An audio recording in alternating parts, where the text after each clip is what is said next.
বুধবার রাতে রাজধানীর বিভিন্ন জায়গায় বিশেষ চেকপোস্ট বসিয়ে তল্লাশি চালিয়েছে যৌথ বাহিনী। এ সময় মোটরসাইকেল, প্রাইভেট কার ও কাভার্ড ভ্যান সহ বিভিন্ন ধরনের যানবাহন থামিয়ে কাগজপত্র যাচাই বাছাই করতে দেখা গেছে।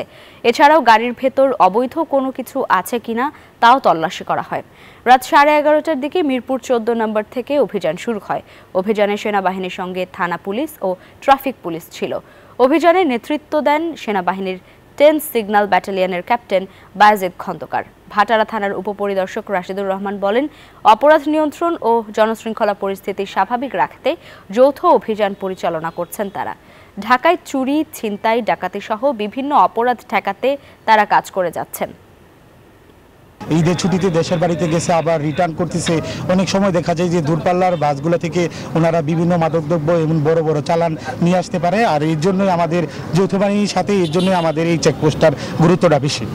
পুলিশ বাহিনী, সেনাবাহিনী ওনারা সবাই আমরা টহলে আছি, আর যাতে কোনো অনাকাঙ্ক্ষিত ঘটনা না ঘটে এর জন্য আমরা তৎপর আছি।